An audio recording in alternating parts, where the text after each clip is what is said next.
우리 정치의 한 달 앞을 내다봅니다. 방송만 나가면 화제가 되는 시간이죠. 월간 아무개. 오늘은요, 좀 특별한 월간을 마련했습니다. 그제 이명박 전 대통령이 성명을 발표하고 문재인 대통령이 어제 나 분노한다. 정치 보복 운운하는 것에 대해 분노한다라는 반응을 내놓으면서 지금 분위기가 상당히 심상치 않게 돌아갑니다. 이런 상황에서 시야를 좀 넓고 깊게 바라봐야 될 것 같아서요. 오늘 스페셜 월간으로 준비를 했습니다. 스페셜 월간 유인태 정두원 통합본. 통합본의 주인공 두 분 모셨어요. 유인태 전 의원님 어서 오세요. 네, 안녕하세요. 정두원 전 의원님 어서 오세요. 안녕하세요. 통합본 괜찮으세요? 마음에 드세요? 파트너가? 저는 유인태 선배님을 제가 제일 사랑하는 선배님. 사랑까지? 진짜로. 진짜? 어떤 부분이 그렇게 사랑스러워? 근데 저분은 또 저를 별로 안 좋아하는 것 같아요. 짝사랑하고 있어요. 짝사랑. 유인태 의원님 답변하셔야겠어요. 예. 가깝고도 먼 사이죠. 가깝고도 먼 사이 애증관계 두 분. 예, 유인태 정두원 두 월간의 주인공들 오늘 모셨는데 원래도 그러니까 친분이 좀 있으신 거죠? 예, 학교 선배님이세요. 그럼 학창 시절부터 아시던 사이? 아유, 차이는 많이 나죠. 대선배님이시죠. 뭐 애들하고 어떻게. 저도 이제 6학년이거든요.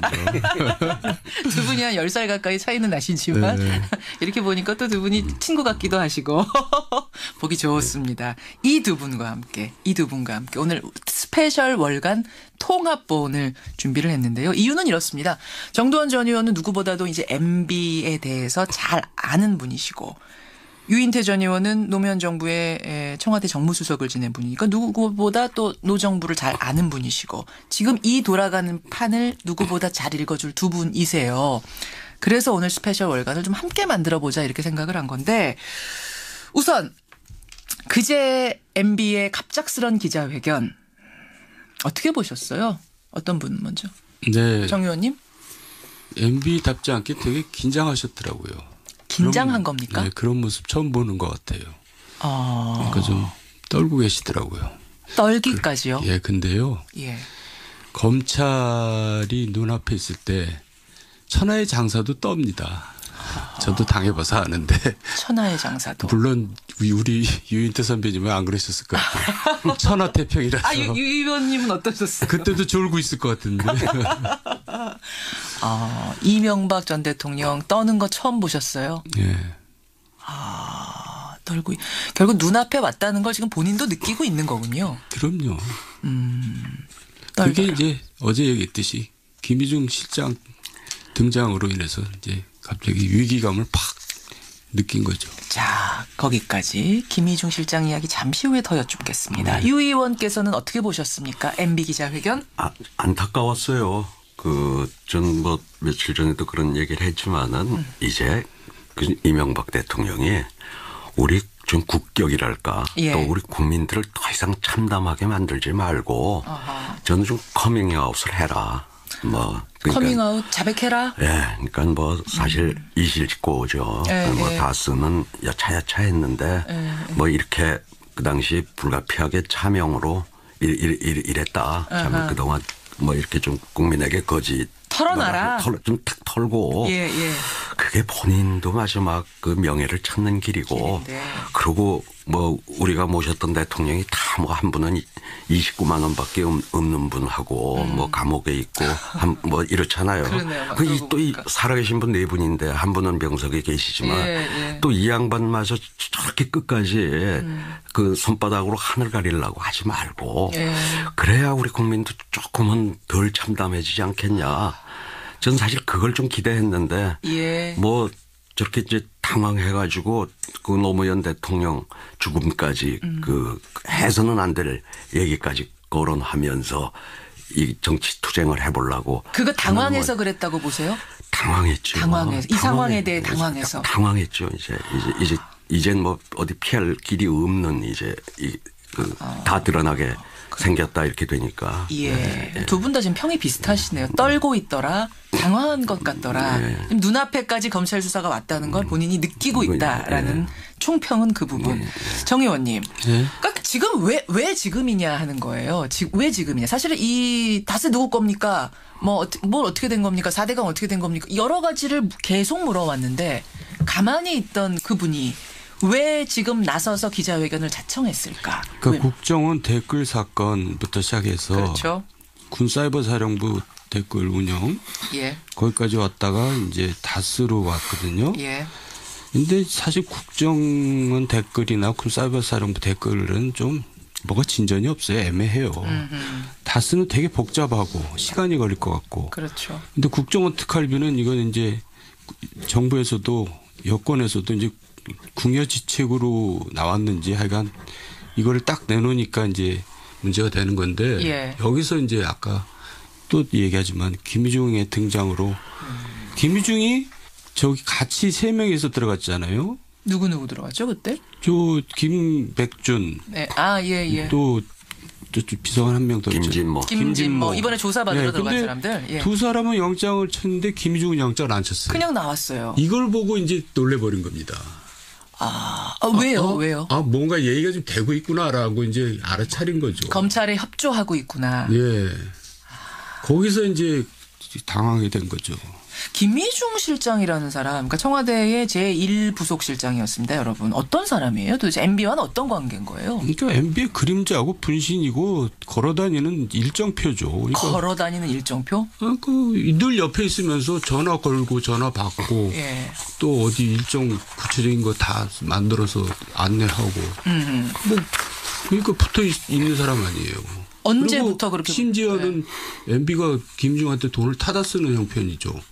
그거는 15년 된 거죠. 그러니까 지갑까지 다 관리해준다 이 말씀이에요. 15년 전부터. 15년 전이면 그러면 의원 시절에 6급 비서관부터 시작한 거예요. 예. 찰싹부터 다녔던 그림자. 분신이라고 할 수 있죠. 분신이라고 할 정도. 아니 그런 분신이 왜 돌아섰느냐 지금 이건데 무슨 그 옷고 치르고 또 부인 상당하고 이런 과정에서 틀어졌다는 게 사실이에요? 그러니까 이 친구가 이제 저축은행 사건 원래 굉장히 맑고 담백하고 예. 정말 깨끗한 친구입니다. 그런데 저축은행 사건에 이제 실수를 했죠. 한 번 실수를 했는데 예. 돈을 받았습니다. 이제 1년 3개월 형을 받고는 항소를 포기했어요. 왜 그러냐면 이제 구질구질하게 안 구는 친구인데 한편으로는 이제 MB가 이제 사면을 해주겠지라고 기대를 하고 한 거죠. 빨리 이제 종결 지으려고. 항소하면 사면 안 되니까. MB 재임 기간에. 그렇죠. 네. 그런데 사실 MB 재임 기간에 누가 사면됐냐면 천신일 예. 또 최시중 두 분이 사면됐거든요. 됐죠. 그 MB 이제 친구이고 멘토이고 이런 분들인데 자기는 쏙 뺐어요. 천신일 최시중은 왜 사면을 했냐. 이 사람들은 좀 두려워서 사면했을 거예요. 딴 소리 할 수 있는 사람들이고. 두려워서. 그러니까 김희중은 너는 뭐 네가 무슨 얘기를 하겠어. 그리고 이제 무시한 겁니다. 내 비서 말하자면 내 뭐 졸개 부하 같은 네가 뭘 하겠어. 뭐 이런. 또 너무 착한 사람이니까 그냥 착한 사람을 무시한 겁니다. 그런데다가 이제 출소 2개월 놔두고 부인이 이제 스스로 목숨을 끊는데 안타까운 일이죠. 예. 근데 어떻게 가보지도 않고 학고도 안 보내고. 그러니까 저는 거기서 좀 희한했어요. 부인이 목숨을 끊었습니다. 상을 치르는데 그야말로 분신 같던 부하의 부인이 그런 상을 당했는데 그것도 뭐 이제 뭐 스스로 목숨을 끊는 굉장히 안 좋은 상을 당했는데 가지 않는 건 물론이고 조화가 하나 안 왔다는 게 진짜예요? 그러니까 너는 이제 돈 받아서 저 형을 사는 놈이니까 내가 그 근처에 가기가 나 싫다. 얼씬도 안 하겠다. 이런 내 거죠. 이미지 안 좋으니까. 네. 거기서 틀어진 거군요. 결정적으로. 굉장히 옹졸한 거죠. 예, 인간적인 배신감을 느꼈다 이런 말씀이에요. 얼마나 아는 거예요? 그러면은 김희중 실장이 얼마나? 오히려 저희들도 국회의원 해봤지만은 저희보다 저 개인 비서가 더 잘합니다. 묻고 물어봅니다. 어저께 나 누구 만났지? 어저께 뭐 먹었지? 그렇죠 형님. 그러니까 더 잘한다고 볼 수가 있는 거죠. 그래요? 비서는 그렇습니까 위원님? 그렇죠. 아니 근자에 전부 정치인들 뭐 사고 나는 거 보면 수행 비서 뭐 여기에서 기사들 뭐 이래가지고 터진 사람이 어디 한둘이에요. 가장 믿는 사람이고 가장 잘하는 사람이고 뭐 부인보다 더 잘할 수도 있겠네요. 부인이야 가끔 만나잖아요. 그러고 보니까 또 그러네요. 예. 대화도 잘 안 하고. 그러고 보니까 또 그런 집이 많아요. 그럴 수 있겠네요. 가장 잘하는 사람, 나보다 나를 더 잘하는 사람. 어디까지 이 사람이 입을 열겠는가에 대한 두려움이 지금 MB에게는 있는 것이다. 어디까지 말할까요, 그럼? 그러니까 지금 검찰로서는 보배를 이제 확보한 거잖아요. 그러니까 이제 검찰의 능력에 달려 있는 거죠. 어디까지 말할까 하는 부분에서 말이죠. 지금 김윤옥 여사의 명품 쇼핑 얘기가 나왔어요. 더불어민주당의 박홍근 의원이 이제 제기를 한 건데 내가 얘기를 들어보니 김희중 실장이 들어가서 그 특활비를 국정원 특활비 받아서 제2부속실장, 그러니까 김윤옥 여사를 담당하는 비서 제2부속실장한테 내가 건넸다. 1억 원을. 그거를 명품 쇼핑할 때 썼다더라. 이런 진술을 했다라고 박홍근 의원이 들었답니다. 이렇게 되면 특활비가 굉장히 사적인 용도로 쓰였다는 것이 확인되는 순간이 되는 거죠. 제가 볼 땐 그건 좀 뭐 근거 없는 것 같고 너무 나간 것 같고. 너무 나간 겁니까? 예, 그보다 더 할 수는 있죠. 그 무슨 말씀이세요? 나도 모르지만은. 더 할 수도 있다? 네. 영부인 명품 쇼핑 정도가 아니다? 그보다는 더 큰 하자가 있을 가능성이 있어요. 그 특활비 사용처. 네, 저도 근거가 없어서 말은 못하는데 하여간 저는 그런 좀 심정이 드네요. 아니, 심증이 드네요. 개인 의견이니까요. 이거는 어차피 뭐 저희가 수사할 수 있는 것도 아니고 개인 의견이니까 어느 쪽을 생각하시는 거예요? 그 더 큰 거라는 거. 그러니까 대통령 선거 과정에서 예. 알 수 없는 일들이 많이 벌어졌습니다. 사실. 고비가 한 세 번이나 있었는데. 어떤 거 지금 말씀하시는 거죠? 그거는 지금 제가 죽기 전에나 말할 수 있는 일들이 있거든요. 그게 이제 대통령 후까지 이어집니다. MB가 대통령 되는 그 과정을 말씀하시는 그렇죠. 거예요? 거기서 별 일이 다 벌어지는데 우리는 이제 그런 걸 헤쳐나왔죠. 근데 그게 후유증이 대통령 후까지 갑니다. 그걸 처리하는 과정에서 돈들이 필요해요. 그게 특활비로 쓰였을 가능성. 지금 한 3번 정도의 알 수 없는 일이 벌어졌다고 말씀하셨어요? 아주 그냥 경천 동지할 일들이 벌어졌죠. 뭡니까 그게? 우리가 아는 거예요? 일반인들이 아는 거예요? 아니면 그 내부에서만 아는 거예요? 저 목을 매십시오. 제가 얘기하나. 그 정도? 네, 그 정도 일입니까? 얘기하는 제가 이상한 사람 될 수도 있어요. 지금 좀 큰 발언하셨어요, 정 의원님. 알고 계시죠? 근데 하여간 여기까지만 합시다. 예. 그러니까 대통령 선거, 그러니까 대통령 경선 기간, 선거 기간, 요때 벌어진 3가지 일. 이것이 대통령 후에도 뭔가 막아야 될 상황이 벌어졌고 그것에 이 특활비가 쓰였을 가능성. 그러면 김윤옥 여사 무슨 명품 쇼핑 이거는 될 것도 아니다. 그분들은 또 그 정도 사람들은 아니에요. 뭐 공금 가지고 특활비 쓰고 그런 사람들은 아닙니다. 알겠습니다. 예. 이제 MB 측 인사들이 다 나서서 인터뷰를 했습니다. 어제 김두 전 홍보수석, 그 당시에 이제 청와대 홍보수석이죠. 저와 인터뷰를 했습니다. 하면서 뭐라고 했냐면 노무현 정부는 유리알처럼 깨끗하냐? 개띠해 이전 투구 한번 해봐야 되는 건가요? 어제 이 얘기를 해서 굉장히 하루 종일 이게 뜨거운 화제가 됐었는데 노무현 정부에서 일하셨잖아요. 수석하셨잖아요. 노무현 정부 유리알처럼 투명합니까? 거의 그렇다고 봐야죠. 왜 그러냐 그러면 제가 뭐 김두 수석 뭐 개인적으로도 잘 아는 사이지만은 뭐 의리를 지켜야 되겠죠. 이제 저 이명박 대통령한테. 근데 뭘 근거를 가지고 하는 얘기는 아닐 것이고 그 다음에 체질적으로 그렇습니다. 그 검찰은 이 지금 아마 문재인 정권도 마찬가지로 노무현 정권이 거기에다 부당한 지시나 지금 뭐 정치 보복에다 압력을 가한다고 그러는데 그 가령 한 예를 들면 대선 자금 수사 때도 오히려 노무현 대통령은 검찰로부터 자기가 좀 차별을 받고 있다. 왜 그러냐 그러면 그 어떤 그물로 물고기를 잡을 때면 같은 기준을 가지고 해야 될 거 아니에요. 가령 뭐 1억 이하는 불구속이다. 라든가. 근데 그때 기준이 그쪽은 억이 넘어야 뭐 몇 억이 돼야 했고. 그쪽은 좀 저 느슨하게 하고. 이쪽은 몇 천만 되고. 그런가 하면 근데 또 검찰로서는 이 숫자를 맞춰야 되니까. 원래 액수로 그거는 기준을 삼아야 되는 건데 양쪽에 머릿수를 맞추려고 해서 상당히 부당한 처우를 당하고 있다. 오히려. 정권 초기임에도 불구하고 그게 되게 특권을 누리던 조직은 이런 정권한테 대해서 좀 우호적이질 않아요. 우선 검찰 자체가. 노정부에 대해 우호적이지 않았다. 뭐 지금 이 정부에도 마찬가지일 거고 엊그제 뭐 사법개혁안 낸 데서도 지금 검찰은 속으로 불만이 팽배할 거란 말이죠.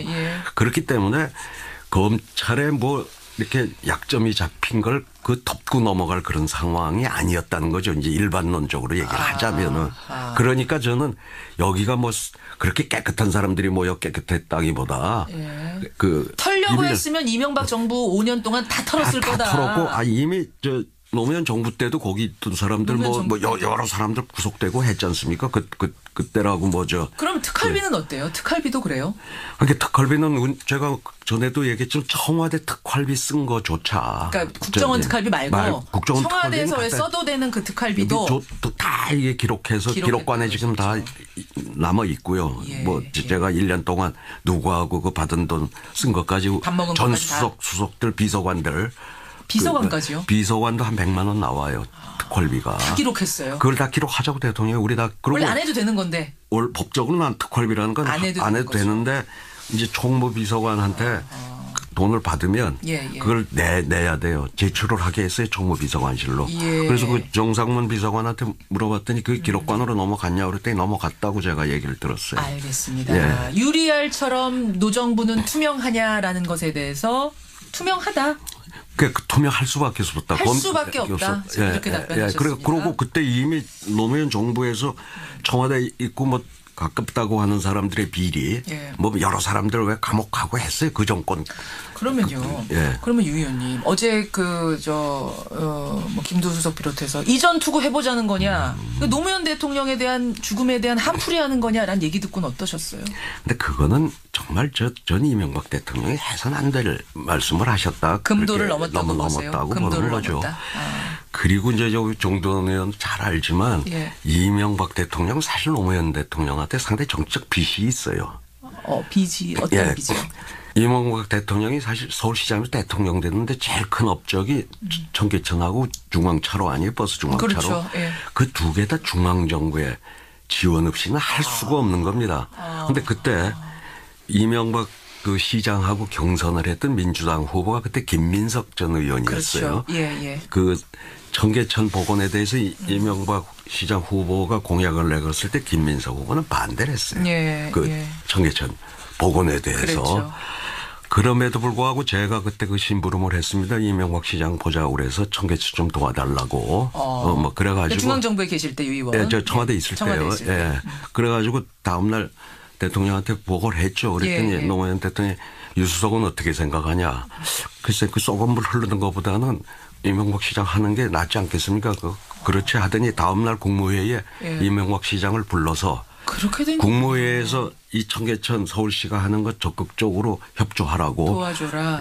이명박 시장이 국무회의 끝나고 막 덩실덩실 춤을 췄어요. 저도 뭐 그 자리에 있었지만 그러고 준공할 때도 노무현 대통령 불러서 사실 노무현 대통령 아니면 이 청계천 준공 못했다. 그건 뭐 이명박 시장이 당시에 직접 한 얘기거든요. 그 중앙차로도 그렇고 사실 그 두 업적은 그 이명박 대통령이 잘 알아요. 그 노무현 대통령 도움 때문에 이렇게 그 업적을 낼 수 있었다고 하는 거를. 그거를 잘 아는데 심지어 이제 저기 봉화로 내려가실 때 퇴임하고 이 양반이 뭐 계속 구상이 있었잖아요. 책도 쓰고 뭘 하려고. 그럼 대통령은 자기 때 기록을 기록관에 와서는 열람을 할 수가 있어요. 근데 그거 보기 위해서 전직 대통령이 봉화에서 그 멀리 기록관까지 올 수 없으니 거기에서 좀 내가 열람을 집에서 좀 하게 해달라. 구두로는 저기 그 이명박 당선자하고 얘기할 때 구두로는 말씀을 하셨대요. 근데 그걸 가지고 나중에 고발까지 하잖아요. 그것조차 야박하게 못하게 했다는 말씀이신 거죠. 그걸 가지고 또 이번에 기록원 TF에서 그것도 위에서 고발하라고 그래서 했다고 하는 자료까지 요새 나그 보면 참 그래도 그렇게 좀 신세를 진 사람한테 그걸 가지고 고발까지 했잖아요. 그런 상황인데 지금 노무현 대통령 죽음에 대해 나에게 한풀이 하느냐라는 말을 들으니까 지금 문재인 대통령이 뭐 조금 분노한다. 꼭지가 좀 꼭지가 좀 돌았다고 봐야죠. 근데 그 정치적 빚은 더욱 딴 데 있죠. 노무현 대통령의 실정 덕분에 아주 쉽게 당선된 겁니다. 그게 정치적 빚이고 마지막에 인기가 많이 떨어졌죠. 그리고 이제 아까 이전 투구 한다 그랬는데 이전 투구란 말이 성립이 안 돼요. 그러니까 소총 든 사람하고 핵미사일 든 사람은 무슨 이전 투구가 됩니까? 그러니까 소총 든 게 MB고 현직하고 전직은 싸움이 안 되는 겁니다. 싸움이 안 된다. 노무현 전 대통령도 속절없이 당했잖아요. 그러니까 노무현 대통령이 이명박 대통령한테 정치보복을 당했다면 지금 이명박 대통령은 자기가 한 정치보복에 대한 정치보복을 다 하고 있는 겁니다. 그리고 아까 투명하다고 얘기하셨는데 저는 뭐 굉장히 다른 정권에 비해서 투명하다고 봐요. 노정권. 그런데 여러 가지 뒤질 필요도 없이 급소를 찔러버렸잖아요. 노무현 전 대통령에 대해서. 어떤 거 말씀하세요? 박연차를 동원해가지고. 그때 왜 그런 일을 벌였냐면 이제 섣불시에 소위 말해서 그냥 광우병 사태 났을 때 그때 이명박 대통령이 시급한 겁니다. 지지율 폭락하고. 그렇죠. 그러니까 노무현 저 패들을 제압하지 않으면 내가 국정을 운영하기 어렵겠구나. 5년 내내 그렇게 판단하고 이제 그 한상률 국세청장 꼬미에 넘어가가지고 박연차 수사를 통해서 근데 노무현 대통령을 주문을 모은 거죠. 지금 그 비극이 악순환되고 있는 겁니다. 그렇게 보시는 거예요. 이전 투구는 이건 될 일도 아니다라고. 아니 그 싸움이 됩니까? 싸움이 될 게 아니다. 그 정치보복 운운하는 데 대해 나는 분노한다라고 얘기한 문재인 대통령 성명 저는 그거 조금 놀랬던 게 뭐냐면 사실 그 전날까지도 청와대 반응은 뭐였냐면 노 코멘트다. 이명박 전 대통령 기자회견에 대해서 우리는 노 코멘트다라고 했던 것이 하루 만에 뒤집혀서 분노한다. 분노라는 단어까지 나왔단 말입니다. 어떻게 보셨어요, 정 의원님? 좀 전에 얘기했듯이 싸움이 안 되는데요. 그러니까 칼을 든 강자입니다. 문재인 대통령은. 그럴 때는 분노한다 그럴 필요도 없고 그냥 법과 원칙대로 해라. 이렇게 하면 되죠. 뭘 분노까지 하고 그럽니까? 이 의원님 오죽하면 분노가 나왔을까라는 얘기. 문재인 대통령이 노무현 대통령 돌아가셨을 때도 차분하게 대응했던 분인데 지금 분노라는 단어를 전 쓰는 걸 보면서 의외다 생각이 들었거든요. 이렇게 감정 표현을 잘하는 막 하는 분이 아니잖아요. 글쎄요. 원래 상당히 절제하고 감정을 잘 안 드러내는데 아마 어제 그 성명에서는 뭐 좀 이해는 가요. 문재인 대통령의 문재인 대통령 성명? 그 반응이 이해는 가지만은 지금 거긴 힘이 있는 데고 아까 정 의원 얘기대로 지금 이명박 대통령이 그 전임 대통령이란 말이죠. 꼭 저런 반응을 이해는 가면서도 꼭 보일 필요가 있었을까 하는 뭐 생각은 같아요, 저도. 그래요. 제 눈에는 그 분노했다는 게 결국 표적 청산을 하고 있다는 걸 반증하고 있다고 보여지는데. 그 단어가 좀 참아줘야 된다라고 생각하세요, 오히려. 진짜 이럴 거야, 이제 확실하게 해줘. 뭐 이제 속된 말로 그런 거죠. 가이드라인처럼 느껴질 수도 있다, 검찰에. 그 말씀을 지금 하신 거예요. 자, 그럼 이제 이 수사가 어디로 갈까? 이 부분인데, 정 의원님. 정말로 MB가 검찰 포토라인에 설까요? 쓰죠. 왜냐하면 정권이 그걸 목표로 하고 있는데 그건 뭐 누가 말리겠습니까? 섭니까? 그렇죠. 뭐 검찰이 왜 있어요? 불법이 드러났는데 그러면 그걸 조사를 안 하고 검찰이 덮을 권한이 없잖아요. 직무유기할 수 없잖아요. 오라고 하면 가긴 갈까요? 가겠죠. 갑니까? 가죠. 갈 수밖에 없나요? 그건 확실하다. 그러면 또 하나. 김희중 실장처럼 추가로 진술할 사람. 말하자면은 이제 뭐 나는 이제는 진실을 찾겠다 해서 등 돌리고 진술할 사람은 누가 남아 있습니까? 지금 특활비 수사가 이제 여러 군데로 번질 수가 있는데 특히 이제 민간인 사찰로 번질 가능성이 높아요. 민간인 그러니까 MB 정부 때 벌어졌던 민간인 사찰. 김진모가 받았던 돈이 이제 그 당시 민간인 사찰 벌어지고 재판 벌어질 때 무마용으로 이제 많이 쓰여졌다는 거 아니에요? 그렇죠.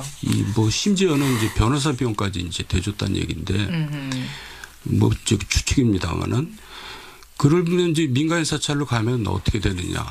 그때 다 민간인 사찰을 덮었거든요. MB 정부에서. 뭐 호텔에서 불러다 조사하고 컴퓨터 다 디가중시키고 그런 수는 엉터리 수사를 했는데 그 수사를 다시 하다 보면 이제 그 당시 뭐 수석이었던 권재진 전 장관이나 뭐 이용호 비서관이라든가 이런 사람들이 다시 나옵니다. 그래서 그 사람들에 대해서 다시 또 압박을 하면 또 무슨 얘기가 나올지 모르는 거죠. 그 당시 그 상황을 누구보다 잘 알고 있는 두 사람. 그러니까 민간인 사찰에 대해서 우리가 광고하고 있는데 그게 가장 악랄한 블랙리스트입니다. 그 대상이 됐던 게 정도원 전 의원 제가 1차 대상이었죠. 1차 민간인 사찰 받으신 그러니까 분이죠. 그거는 뭐냐면 MB에 대해서 비판하는 자들은 뭐 분야를 막론하고 지고화를 막론하고 사찰한다. 이게 저 민간인 사찰이거든요. 그러니까 가장 악랄한 블랙리스트였습니다. 우리가 박근혜 정부 블랙리스트에 분개하는데 이거는 뭐 그거에 한 10배에 해당되는 블랙리스트죠. 될 것도 아니다. 예. 거기가 한번 터지면. 뭐 미행하고 뭐 별짓을 다 했습니다. 그때. 그러면요. 특활비로 이렇게 됐는데 특활비 다음은 민간인 사찰이군요. 그렇게 되는 거군요. 지금 실제로 그 최종석 뭐 전 행정관이 뭐 가서 조사받고 나왔다고 기사도 나오고 그러더라고요. 그러니까 그 사람 누구예요, 최종석은? 저 민간인 사찰 담당했던 청와대 행정관이죠. 담당자. 그럼 그 사람들 권재진, 이영호, 최종석 이런 사람들이 입 열기 시작하면 김희중 실장급의 뭔가 터질 수 있다. 뭐 그급은 아니지만은 이제 민간인 사찰이라는 것 자체가 사람들이 잘 모르고 그런데 그게 또 하나의 핵이죠. 핵폭탄이죠. 핵폭탄이 그다음 핵폭탄 민간인 사찰이 될 거다. 아이 그 끔찍한 짓들을 많이 한 거예요 그때 그 조사하면서. 그러니까 뭐 거의 그 악당들이 그러니까 영포 출신 영포 라인들이 모여가지고 정권을 호위한다 그러면서 그렇게 이제 온갖 온 사회를 상대로 사찰을 했는데 또 그들이 벌인 짓이 그것뿐만이 아닙니다. 각종 이권 청탁, 인사 청탁을 하다가 안 들으면 또 그 사람을 상대로 사찰을 하거든요. 그게 무슨 말씀이에요? 공기업에 이 사람 하나 꽂아줘 했는데 거기서 안 꽂아주면은 그 공기업 사람들 막 사찰해요? 사장들? 미행해가지고 비리해가지고 쫓아내고 이제. 그런 일이 부지기수입니다. 그런 게 국정농단이죠. 이게 터지기 시작하면 박근혜 전 대통령 때 블랙리스트는 될 것도 아니다. 그래서 오죽했으면 제가 이건 정권을 잡은 게 아니라 이권을 잡은 거다 그렇게 얘기했겠어요. 그렇군요. 오늘 뭐 경천 동지할 얘기들을 여러 지금 정두원 전 의원이 하고 계시는데 아까 그 경천 동지 3가지요. 그거 조금 얘기해 주시면 안 돼요? 그건 제가 죽기 전에 얘기할 테니까 그때 저 병실로 꼭 오세요. 아니 저는 말이죠. 지금 김희중 실장 얘기를 정두원 전 의원이 하셨는데 김희중 실장 말고 정두원 전 의원이 입 열기 시작하시면 지금 이거 있죠. 죽기 전에 나 말 못한다 할 그 얘기들 하기 시작하시면 이거 더 큰 거 아니에요?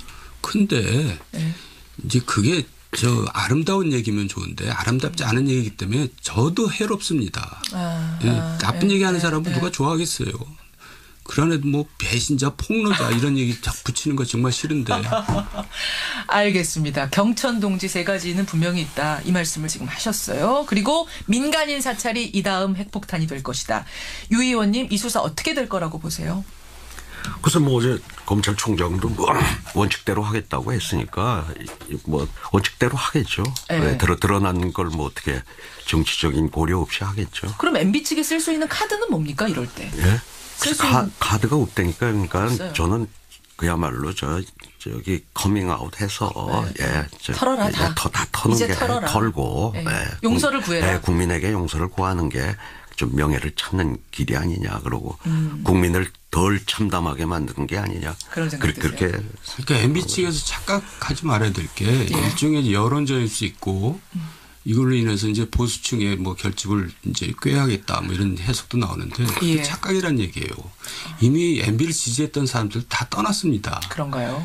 그나마 박근혜 전 대통령은 뭐 태극기 세력이라도 있지 MB는 그것도 없습니다. 태극기도 없다 MB는. 외로운 존재인데 뭐 어디다 대고 여론 조성을 합니까? 그러니까 착각을 하고 있는 거죠. MB가 쓸 수 있는 카드는 사실상 정 의원님 없다. 없죠. 이거 있어도 소용이 없습니다. 왜냐하면 노무현 전 대통령이 돌아가셨거든요. 그러니까 돌아가신 분에 대해서 험담을 해도 이제 그거는 아무 사람들한테 별로 영향을 못 줘요. 영향도 못 주고. 이렇게 여론전 해봤자 사람은 모이지도 않고. 착각한다니까요. 착각하고 있는 거죠. 이미 다 지나간 일이 됐고 죽음으로써 다 덮여지고 용서받고 그런 겁니다. 알겠습니다. 그래서 부활하지 않았어요. 그래서 부활한 겁니다. 지금 문재인 대통령이. 그 죽음으로써 부활한 겁니다. 근데 그걸 어떻게 이제 거꾸로 되돌릴 수가 있겠어요. 알겠습니다. 유 의원님 청와대 쪽이랑 연락 자주 하시잖아요. 자주 하네요. 계시는 분들하고 거기 분위기 지금 어떻대요? 처음에 조심스러워서 예. 그 이명박 대통령 그 뭐 성명에 대해서 반응이 없었더니 오히려 문재인 대통령이 왜 아무 말도 안 하냐고 하면서 이제 저렇게 했다고 그러더라고요. 예. 처음에 노코멘트 하자 이거였는데. 아니 노코멘트 하자가 아니라 다들 그냥 이심전심으로 이게 조심스러운데 괜히 우리가 여기 코멘트 하기에 조심스러우니까 입을 다물고 있으니까 오히려 문재인 대통령이 아니 저런 그 분노의 반응을 보였다는 거죠. 그러니까 싸움을 거는데 대응을 하면 똑같이 되는 겁니다. 급수가. 그러니까 문 대통령에게 하는 조언은 이제 그냥 가만히 계시는 게 낫겠다. 그게 그러니까 강자가 가만히 있어야지. 강자가 약자가 덤비는데 거기 대응하면 다 같이 급이 강자가 아니라 같은 급이 돼버린다. 그 급이 돼버린다. 그럼 MB 이명박 전 대통령에게 던지는 조언 마지막으로 한마디 해주시죠. 글쎄 좀 착각을 안 하셨으면 좋겠고요. 예. 이제 저는 그분이 다스에 대해서 포기를 하느냐 안 하느냐 이제 그 결정을 먼저 내리고 이제 그 다음 일을 해야 될 것 같아요. 다스 그게 8조 되는 돈이 저기 재산이거든요. 8조입니까? 8조 가치가 있죠. 크네요. 근데 그분들한테는 그게 생명보다 소중할 수 있어요. 이제 그 결정부터 한 다음에 이제 그 다음 결정을 해야 될 겁니다. 우선 할 게 그거죠. 딴 거보다. 그것부터 털어라. 그러니까 명예를 찾을 거냐, 그 부를 끝까지 그렇게 지킬 거냐, 그거죠. 그 마음 결정부터. 근데 그게 그 손바닥으로 하늘 가리는 일이라고요. 그건 결국은 다 나올 거고 또 알만한 사람 다 전 세상이 다 알고 있어요. 다스가 누구 거라는 걸. 그걸 가지고 자꾸 손바닥으로 하늘 마지막까지 가리려고 하다가 본인만 더 추한 모습으로 또 우리 국민들 더 참담하게 하지 마시고 이제 조금 그 명예를 찾으시라. 그날 MB가 기자회견하는 날 엄청 기침을 많이 했어요. 아니, 원래 기관지는 안 좋으신데 그날 유독 이제 기침을 많이 내는 긴장했다는 얘기죠. 긴장했다는 얘기. 앞으로 수사도 많이 받고 이래야 되는데 이거 아프면 어떡하나 걱정되더라고요. 누구실까 봐. 아니 워낙 또 건강은 또 탁월하신 분이에요. 그래요? 타고나신 분이에요. 큰 걱정은 안 해도 됩니까? 그 기침은. 알겠습니다. 오늘 두 분과 함께 월간 정두원, 월간 유인태 통합법 마련해봤습니다. 어떠셨어요? 두 분 함께. 네, 형님 옆에 있으니까 그냥 말이 잘 안 나오네요. 긴장하셨어요? 네, 형님. 괜히 쫄아가지고. 형님은 어떠셨어요? 유인태 의원님. 앞으로 따로 부르세요. 그 두 분의 미팅은 이제 오늘 처음이자 마지막으로 하는 걸로? 아닙니다. 듣는 분들 반응은 굉장히 좋아요. 저희가 가끔가다 통합본 한 번씩 마련하겠습니다.